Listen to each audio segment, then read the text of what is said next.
You are listening to the Backline Podcast.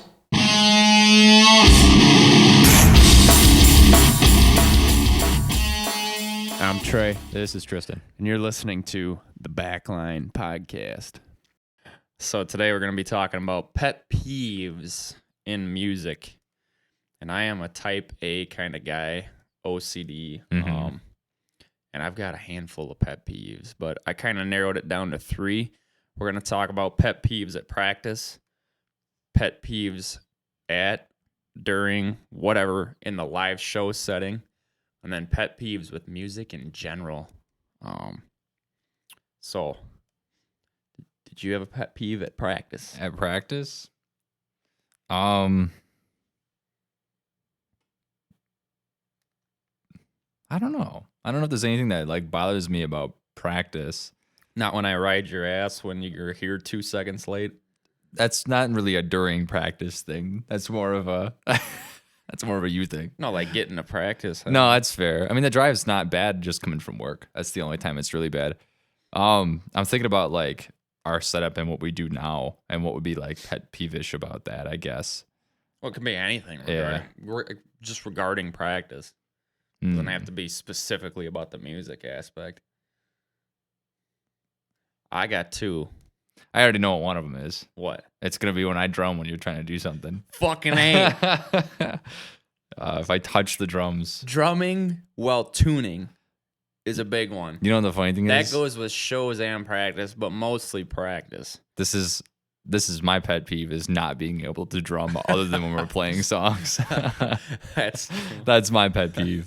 So it's this conflict now. Yeah, there are times when I'm just like, You'll go to the bathroom and you'll be like, stop fucking drumming. Why? It is Yeah. loud though. oh, it's loud down here. Actually, we have the drum kit mic'd up, and we use it to we have this whole array and whatnot, and we'll use it to monitor, guitars, just so we can run them through the headphones and whatnot, and vocals and everything are going through the headphones. We take the drums completely out of the mix because it's just, when we're here, it's just so fucking loud. It's like, we don't need to monitor that. And we don't need to hear that because it is loud. I mean, to be fair, I understand. It's loud. Just you put a bull in a china shop and shit's gonna break. That's like putting me in front of a drum kit. But my biggest one is the drumming while tuning. Yeah. God, that drives me fucking up the wall. And my second pet peeve, actually, this was my first, but since you brought up the drumming part, that was my first. But this was my first, and I didn't even have to think about this. It doesn't really apply to you and me, but back when we were trying to manage a third person or schedule was fucking timeliness. Yeah. I cannot. That drives me fucking nuts. Yeah, when you have a scheduled time for it. Oh my God. Yeah, no, that's tricky. I don't know. Be fucking late. Don't cancel on me a half hour before practice. Mhm. It's like, dude. I don't know how bands with larger members Oh my God. or larger counts do it, because like, we get all got shit comes going up. on. Yeah, I I get that. but it's But more. Go ahead. It's more that like, we have a set time to do this, and every second you waste or minute you cut into that, it's like we don't have that kind of time anymore. No. Especially when we gotta like get done with practice during the week and then get ready for work tomorrow. You know what I mean? It's like fuck. Well, back when attempting to have a third member, it was like there were times dude was an hour late to practice. Yeah. It's like, what the fuck, dude? Yeah. Or I would, because like I said, I'm a type A person, but I would text him that morning, hey, we still on for practice tonight? Yeah, man. And then all of a sudden, practice is at 4. Oh, I can't make it at 3:30. I'm like, dude. Yeah. Come on now. But yeah, and then the timeliness part, that just goes, that says a lot about you. To me, you want to piss me off right away, be fucking late. Yeah. Oh, that drives me nuts. Oh, being late and just canceling last minute. I get shit comes up, but this is a common occurrence with. Yeah. Well, it sucks too, because like it's not a full practice if everybody's not there. It's at like the time it wasn't. Yeah. No. Right. Now it is. But like, I'm thinking with those larger bands and whatnot, like if you have somebody who's like a frequent canceller and then it comes like showtime, it's like, how do I know they're gonna perform? There's something about having like collective energy, you know what I mean? Like on stage. And if you have somebody who's like a lame duck, like you can tell as a band member, you can tell like just watching another band who hasn't been practicing, because like you can tell they're not like ready to for certain things, because It's the energy and the vibe. well, that, and when you're practicing, you kind of pick up on when things are happening. You know, it's like there's a drop coming or something happening. It's like, okay, this is what we do here. And if you're somebody who wasn't there for practice, 3 out of the 5 times you couldn't, you're not going to pick up on that, and people are going to know that. There goes all of your synergy. Like you can just tell you got a lame duck. So advice: go to fucking practice. Go to practice on time. Yes. So that was my big. I didn't even have to think. I kind of wrote them down, but I didn't even have to write them. Yeah, I'm like, no, that is huge for me. That shows me that you don't take it fucking seriously. Yeah. And I do, because obviously we've invested years and time and money and fucking a lot of time into this. And it's like, we take it seriously. If you're not gonna, fuck yeah. Yeah. Being on time is so fucking easy to do, especially when you have sufficient time to be on time. Yeah. No, for sure. I get it if you're racing, you're an hour away and you get done with work at 3 and you got to be at practice at 4. It's like, oh, fuck. I get that. Yeah. That wasn't the case. No, But right. anyways, it's being on time, people. Damn. It's funny how much timing is probably going to be all of these pet peeves. Oh, 100%. I'm just stressing it now because we will move on from it, but I will get over it. Yeah. But yeah. All right. Let's move on to gigs, live shows. Anything from going to the show to going home to the show. This is what I mean by gigs. Doesn't even have to be the live performance part. Pet peeve. Yeah, I got a couple. No specific shit. No names. No call outs here, because motherfucker. Well, sometimes you'll have these shows going on, and like the person putting on the show either isn't there, right, to run the fucking thing, or their schedule is just flip floppy or not scheduled at all, and it's like, it's less of a pet peeve. It's more of just to like, can we be organized? It's it's like because like as a band, right? Well, again, it goes back to not even timeliness, but respect people's fucking time and preparedness. It's like respect the people you're booking. Yeah. It's like, damn, have a yeah, no, for real. And like, what sucks for us as a band though, when it's going on, where like the schedule is flipping around, or like, they decide that they want a band here, so our time slot switches, is that we have to prepare. Our gear, we bring it to a show, and we either have to put it somewhere or leave it in the van until, like it's time to get ready. And when it's time to get ready, we then have to unpack our shit, get it set up, and get ready to go on stage, and we want to have sufficient time to do that. You got to warm up. I don't have to warm up quite as much because it's less like dexterity for me. Yeah, my big thing is, you got to get your guitars acclimated to your atmosphere, and then it's like tune them and all this shit straight out of the case to the waiting room to the stage in a matter of half hour. Yeah, so then like sometimes you'll have bookers or something, and they're like, I gotta write something. Keep going. Okay, they're like unprepared or unorganized and whatnot, and it's like, when are we actually supposed to be ready for this? And then all of a sudden you have to rush really quickly, and they're hounding you about it. It's like, come on now. And that's not even day of show. Sometimes like this stuff happens like the night before, like a band drops, which isn't that big of a deal. But it's like, now we gotta get there earlier and whatnot. That happens a lot, or not a lot, but it happens.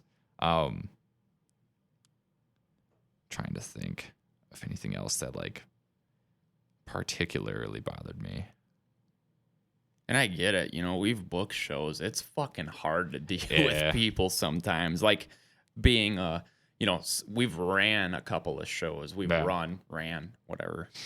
And yes, trying to coordinate 4 or 5 bands who each have X amount of, it's a pain in the ass. Yeah. I do that very rarely anymore. And to be honest, I fucking book the people I know who are have their shit together. Yeah. So there's a lot of times where people don't fucking even commit to, when I've tried booking bands, they don't commit to the show till last minute. It's like, last minute.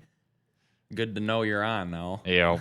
No, right. So, and yeah, my biggest thing that I had was just like you said, fucking organization. Yeah. And my biggest pet peeve on that is show starts at X time, and then when there's not enough crowd there, they bump the They fucking push it time. back. That like that's drives gonna me make a nuts. difference.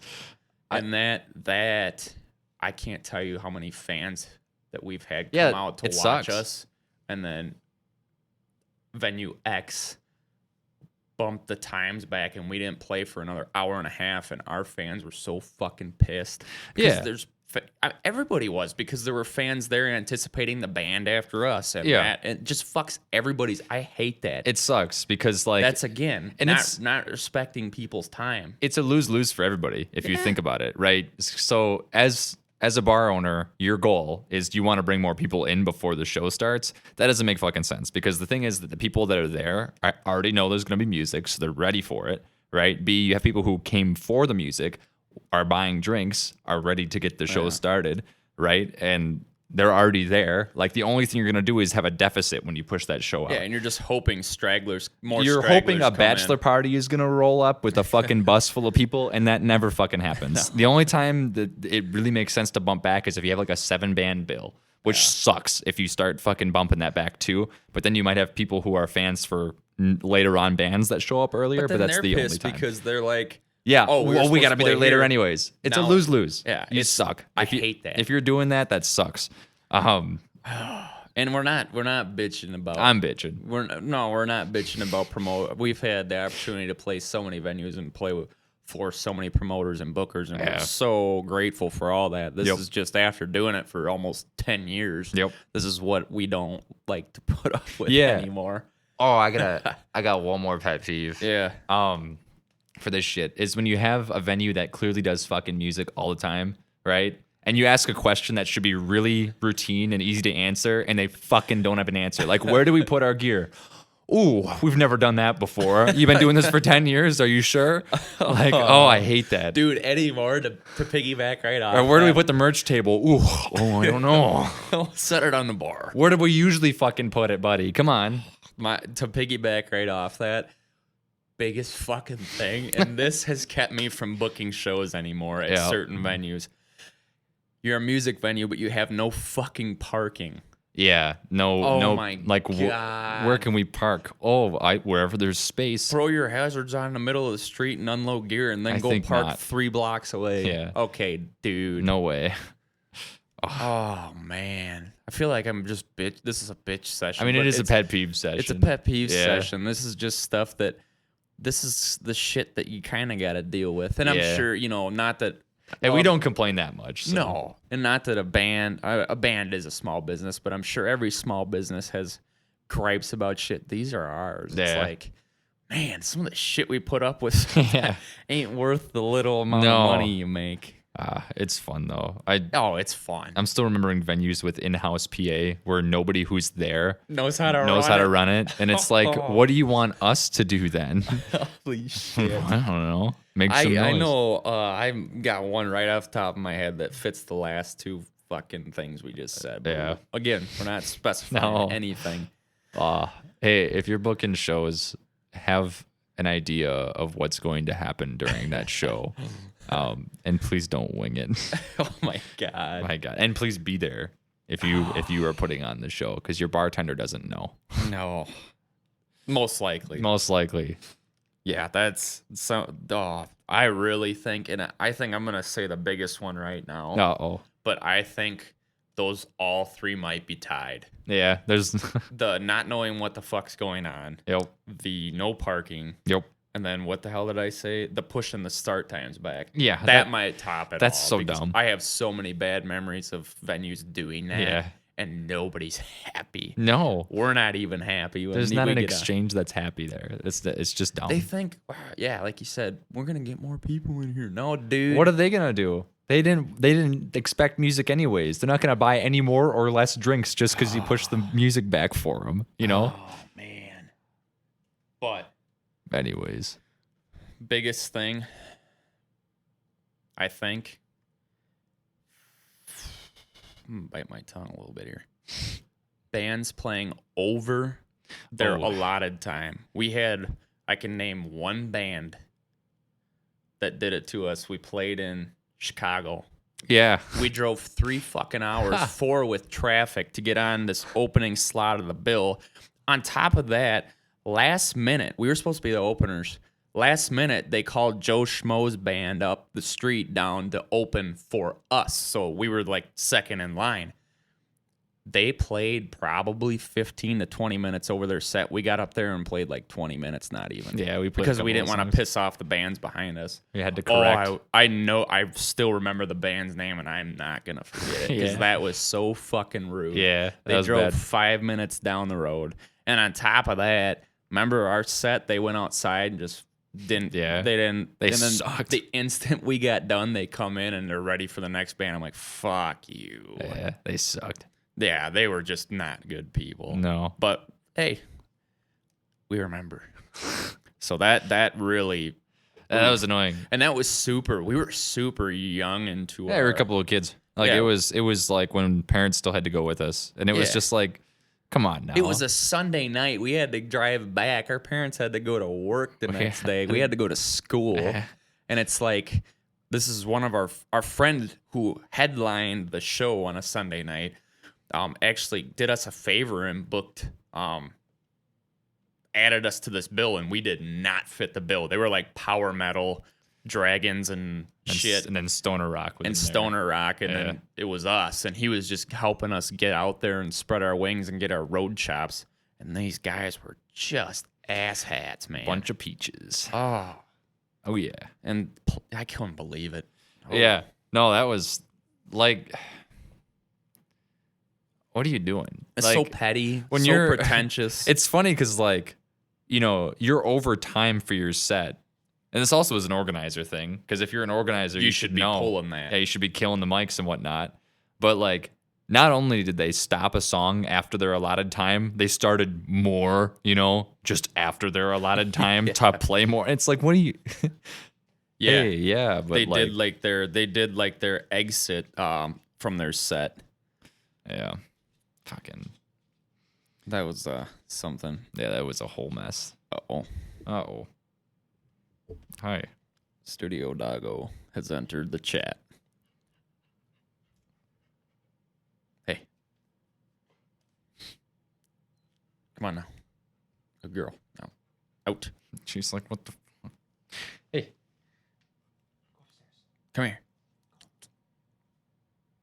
Uh-oh. Fuck yeah, she says. Uh-oh. Different path. Ah, she got it. All right. Yeah, so I don't know. I would say my top pet peeve in that aspect, a live show gig, man, it would be tied for bands playing over their allotted time or the frickin' venues bumping the set times back. It's got to be the set time for me. It's got to be. Because that's like alongside the scheduling thing, too. It just makes you, you know, you get your anxiety out of the way. You're ready to hit the stage, and all of a sudden, nope, you're playing it an hour fucking later. Oh, great. Time to have like 3 more fucking beers. 3 more beers and lower my quality of my show. Yeah, time to blow out more of my voice. So, yeah. Oh, boy. I could keep going on that. Again, this is not a bitch session. It kind of is. It kind of is. But this is just shit that we have dealt with over or almost. It's going to be 10 years here. And it's not all sunshine and roses. You know, you got... Oh, fuck. You got your shit. And I know a couple of pet peeves for road stuff, too. I think you had that one on there. For just driving? Just driving, yeah. Oh, you can talk about it. Yeah. Trailers. Oh, I'm so glad we don't have to haul a damn trailer. So the problem with trailers is that they're fucking not part of the vehicle. So if you're in, like, now we drive a van, everything's kind of centered over good suspension and whatnot, and it's all just kind of in there. So, like, you pack it in tight, and, like, if something goes wrong, like if you hit a bump or something and it gets crazy, it's like, oh, I can clearly see, like, what's gone wrong here. And we can either turn around and go fix that, or, you know, we can move stuff around. Or if you forget something, it's like, oh, is it in here? Let me look. Yeah, it's in here. Cool. Yeah. With a trailer, if you hit train tracks with a trailer that's not fully loaded on the suspension weight, it will send everything in there into 1 to 2 seconds of airborne time. And that fucks everything up. Tube amps get fucked up. Drums get fucked up, which is a miracle. Everything gets disorganized, and then you don't know what's in there and whatnot. Now, the second part of that is fucking parking. You mentioned parking earlier. The reason I got a van was because venue parking is so fucking bad in some spots. So I was just like, fuck this, man. I need to get a vehicle anyways. Yeah, so that's my pet peeve for driving. Otherwise, it's fine. Like, venue distance isn't that bad. Getting home late after shows are bumped out, fucking bad. But otherwise... the older I get, the later we get in the night, I'm like, fuck, this sucks. I have a second pet peeve. Uh-oh. The GPS. Oh, yeah. Telling us to go the wrong way and us listening. That's more of a story than a pet peeve. Yeah, we don't get into that. Yeah, but sometimes you gotta be real specific when it's bar time. Not that you've been drinking all night, but you've been there for music all night. You get your $40 and then you're ready to go home, and you gotta be super specific. We weren't one time, and went the wrong way. Went the exact opposite way for an hour, turning a 1.5 hour drive into a 2.5 hour drive. That was annoying. But that happens. Who knew there were 2 Monroe, Wisconsins? Fuck. Anyways. Now I'm just going to talk about music pet peeves. Anything music related. All right. Just with music. It could be styles. It could be blah, blah, blah. Gear. What do you got? The 4th string on your fucking guitars. The one that's always like the B string or whatever the fuck it is. The one that's always G or the B. The one that's always out of tune. Probably the G. The G's the 4th. Yeah. E-A-D-G. Yeah, that one's always out of tune. Yeah, that sucks. Yep. The old G string. The cost of drumsticks sucks. Yeah, that's bullshit. What's it, like, almost $30? It's $20 for a pair of things I beat against other things. And the way you go through them is fucking ridiculous. I've been trying to get more delicate with shit. That's a pet peeve and a half. I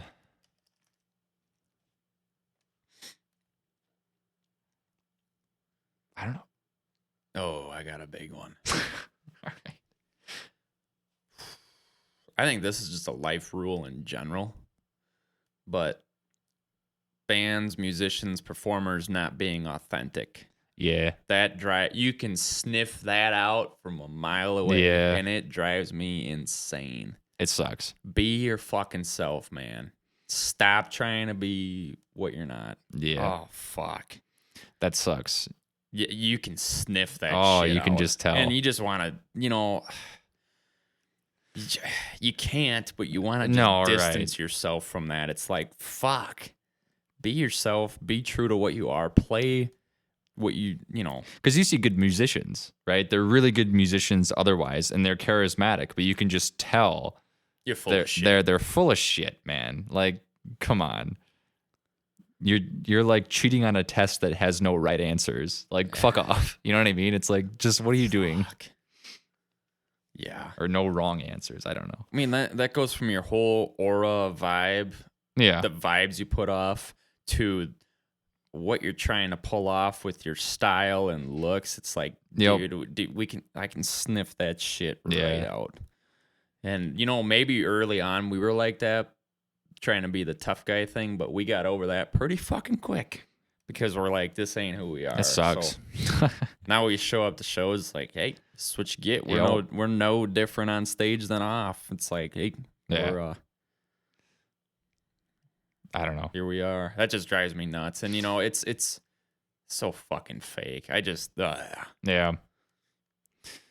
be authentic. But I think that's a general rule in life. Yeah. Because if you aren't being authentic to yourself day to day, you got to be one miserable motherfucker. Yeah. Because you're putting on a fucking mask. You know what? And it's even better when like you're authentic and you suck. You know what I mean? Like, that's what Nirvana did. Fuck yeah. That's what they did. And like, if you're authentic and you're fucking a terrible musician, people are going to root for you. You know, people want to see the underdog win. It's like, come on now.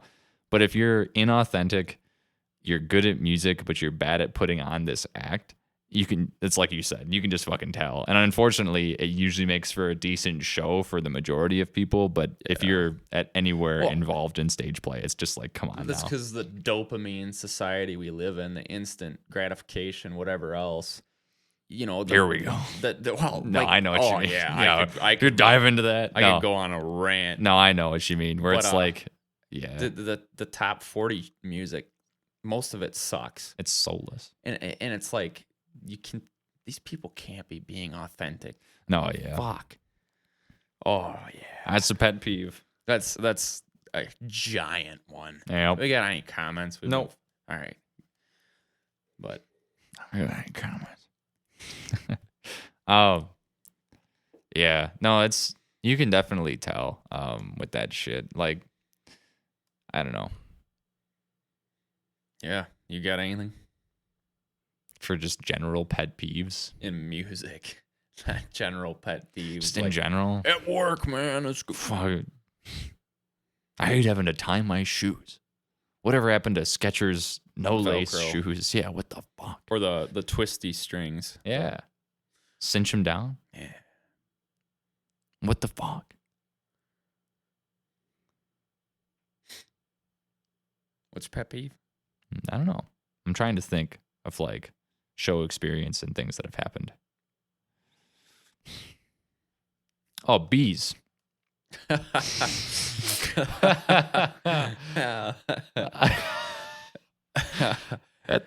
mean, fair. I shouldn't say bees. I should say fucking yellow jackets. They suck. Outdoor show. Yeah, we had an outdoor show recently, and there was just a yellow jackets nest behind me. Where they set up the drums. Yeah, so I'm like drumming here. I'm just like, wow, we're getting a lot of yellow jacket activity. Oh, they're going in the wall. We got to fix that shit. So we did. We had asked one of the club members for fucking bug spray or whatever and got it figured out. But it was just like, what the fuck? You know? God.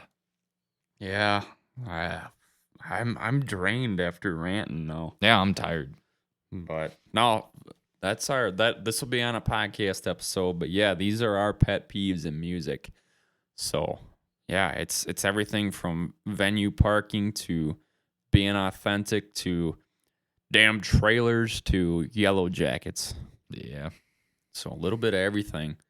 But yeah, obviously not really complaining, just talking. Just talking. Yeah. Like I said, in 25, we'll be doing this 10 years. And we've had a lot of experience, good and bad, with this whole music thing. So, oh, yeah. It's been fun. Yeah. For the most part, it's been fun. Sound convincing. But yeah, it's has its ups and downs like anything. Yeah. Has times where it's fun, has times where it sucks ass like anything. Yeah. But yeah, these are just some of our pet peeves. And really, I would say that's probably all of them. Because everything else I got more. Yeah, I guess I do too, but we'll leave them off. Yeah.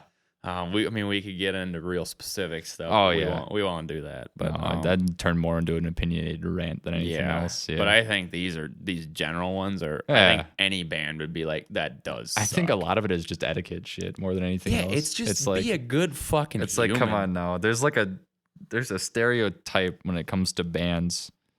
And everybody knows it's like a universal stereotype. Like they're not on time ever. Don't fit the stereotype. Right. Yeah. Just try to, treat yourself like a professional. Please. Yeah, exactly. It's not cool to be a band where you think you're cooler or better than anybody else. Yeah. That's not the fucking case. It's cool when you're respectable and you treat it as a profession. Yeah. That goes back to my first point about band practice.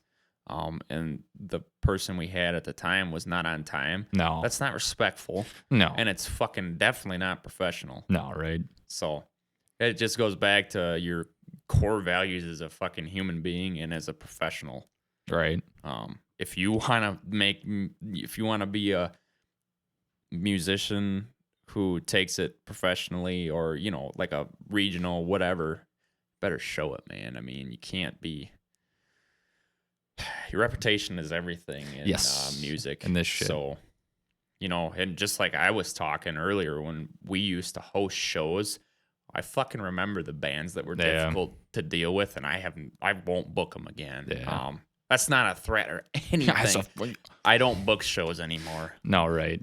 But it just is like, you remember that shit and you damn right that the other venues that you played for recognize that shit, remember it. Yeah. Maybe you kicked ass in your show and you brought a crowd, but you were difficult as fuck to you're deal a pain in with. the ass to deal with. Yeah. And they'll remember that. And it's like, you're basically like, you have, let's say you have a bill, like a booker, or you're the one doing the booking, and you have a bill and you have like 2 bands and you need 4. And it's like, well, these guys would fit really well here. But the last time we booked them, they were 20 minutes late to showing in for loading time. They were 10 minutes late to the stage, and they played like an extra 15 minutes afterwards. It's like, why would I want that headache? Yeah, they're gonna throw you. Yeah, out they're right not. then. They're not coming. It's like you're only doing yourself a disfavor by not showing up at the right time. Yeah. It's like, come on now. Yeah, it's like we said, it's core values in humanity and just core values in professionalism. And just be a fucking good human and have some etiquette. That's really what. That's what our pet peeves draw from, other than the trailer and the yellow jackets, but and some of the like the parking and shit. Yeah. But yeah, it's just be authentic, man. People can smell shit, but if you sit in shit long enough, you get used to it. So maybe that's why some people aren't authentic. I don't know. That was an analogy and a half. Oh I actually heard it today. That's you flipped that one, did you? Yeah, I did. All right. Conned it. All right. So I don't know if it was the right context, but it kind of. It makes sense, I guess. I don't know. Well, you could say that about being a shitty human, as if you sit in shit long enough, you get used to it, and then you just act that way. I don't know. That's fair. But no, we've had the privilege to play with so many great bands. It's just been, man, select few memories that stick with you a little bit. So the best ones are, you can tell who the professional ones are. Like, well, they're fucking down to earth. They're good people. Yeah. Authentic. Yeah. Everything opposite of what we just talked about. So this has been Life Lessons with Mile 134. Hey, this is what the stream's for. This is what the podcast is for. It's not like we're getting paid or endorsed. We're going to be straight up. It's like fucking A. I already had my payment. It was an Arizona green tea. Well, you didn't get 2 Kirkland waters. Because I'm not working hard enough right now. Shout out. That's overtime. The lemon or the lime is definitely the best. But yeah. No, that's really all we got for tonight. Thank you for listening to the Backline Podcast.